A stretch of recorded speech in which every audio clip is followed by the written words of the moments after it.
आजी आजोबांची कहाणी. ऐका ऐका दोस्तांनो, आजी आजोबांची कहाणी. आजोबा नारळ खोबर, आजी नारळातलं पाणी. आ म्हणजे आई, जी म्हणजे जीव. आई आ म्हणजे आई, जी म्हणजे जीव. आईसारखा जीव लावते ना ती असते आजी. आणि तिच्या सोबतीला आपल्या नातवंडांवर ज्ञानाची पखरण करतात ना ते असतात आजोबा. अल्लादीनचा चिराग सापडल्यासारखी आम्ही आनंदी मुले. अल्लादीनचा चिराग सापडल्यासारखी आम्ही आनंदी मुले. पण आज मात्र आमच्या आजी आजोबांच्या शोधत आहोत.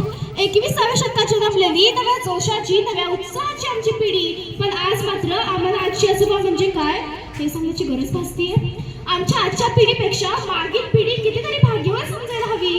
कारण त्यांना त्यांच्या आजी आजोबांच्या खांद्यावर बसून फिरता आलं, पाठीवर बसून घोडा खेळता आलं. पण आमचं बालपण आजी आजोबांच्या खांद्यावरून आकाशी करून झेप घेत असतं. पण आज ते सर्व मात्र अंधाऱ्या रात्री पडणाऱ्या एखाद्या स्वप्नासारखं वाटतं. आजच्या घडीला प्रत्येकाच्या घरात नटसम्राटसारखा खेळ सुरू आहे. म्हणून मला जगातील सर्व आई बाबांना एक अर्थ विनंती करायची आहे.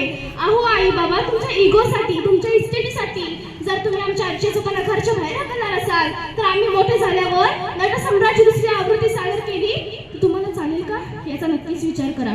काळ कितीही बदलो, समाज कितीही बदलो, पण अंधाऱ्या वाटेवरती सामंजस्याची वाट दाखवण्यासाठी गरज असलेला ती फक्त आजी आजोबांचीच.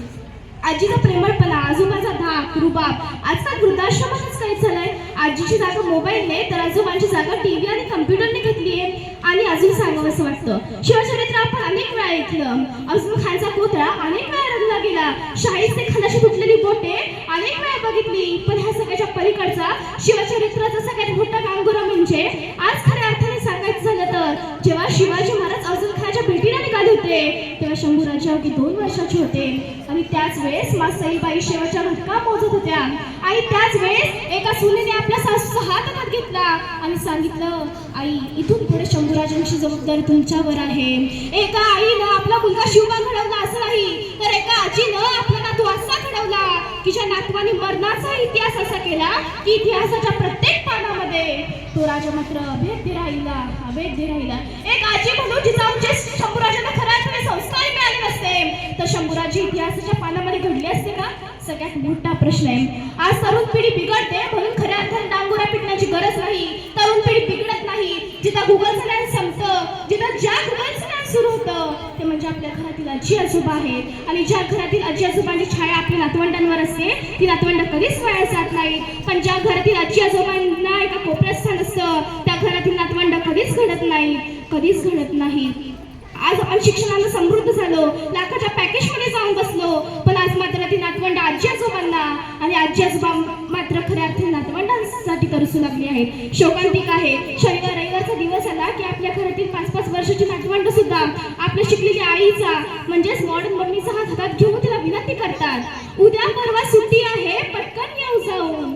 उद्या परवा सुट्टी आहे पटकन येऊ जाऊन. चल ना ग मम्मी, मला माझ्या आजी आजोबांकडे घेऊन. थरथरणाऱ्या काठीला बळ मिळतं बघ, थरथरणाऱ्या काठीला बळ मिळतं बघ. अंधुक झालेल्या नजरेला आभाळ मिळतं बघ. थोडा तिथं प्रकाश करू, आपण एक रात्र राहू. चल ना ग मम्मी, मला माझ्या आजी आजोबांकडे घेऊन. खरबरीत झालेल्या हातांनी निघतात मग ती खाकरं, खरबरीत झालेल्या हातांनी निघतात मग ती खाकरं.